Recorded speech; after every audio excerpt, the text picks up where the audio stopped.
Video ও টিকটকে জুয়ার প্রচারণার অভিযোগে আলোচিত কাপল ব্লগার জান্নাত তোহার স্বামী তোহাকে গ্রেফতার করলেন ডিবি হারুন। তাদের বিরুদ্ধে অভিযোগ, টিকটক ও ফেসবুকের ভিডিওর ফাঁকে ফাঁকে আন্তর্জাতিক জুয়ার সাইটে প্রচারণা করে ভিডিও বানাতো তারা। বন্ধুরা, যারা অনলাইনে ইনকামের নামে বিভিন্ন ওয়েবসাইটে কাজ করে প্রতারিত হয়েছেন, প্লিজ তুমি চলে আসো। তুমি জানো আমি তোমার ছাড়া থাকতে পারি না। ইউটিউব ও ফেসবুকের ভিডিওতে এজেন্টের মাধ্যমে বিদেশি জুয়ার প্ল্যাটফর্ম চালাতো আলোচিত টিকটকার জান্নাত তোহা। ইতিমধ্যে এ নিয়ে তাদের বিরুদ্ধে বাদী হয়ে মামলা করছেন রমনা থানার পুলিশ।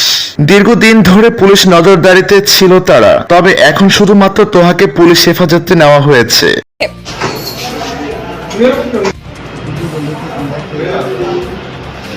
এইদিকে এই ঘটনার পরে জান্নাত লাইভে এসে অনেক কান্নাকাটি করে এবং দেশবাসী সহ পুলিশের কাছে ক্ষমা চেয়ে তোহাকে ছেড়ে দেওয়ার অনুরোধ জানায়। জানে যে আমি ওকে ছাড়া থাকতে পারি না, তাও ওই চলে গেছে।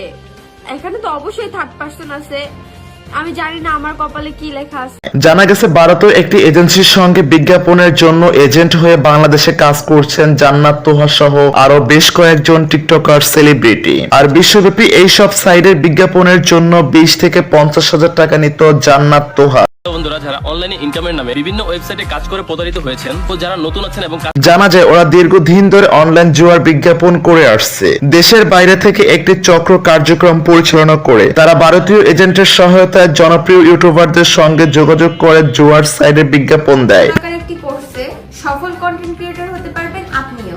প্রিয় দর্শক, এই কাপল ব্লগারদের নিয়ে আপনার কি মতামত অবশ্যই কমেন্ট করে জানাবেন।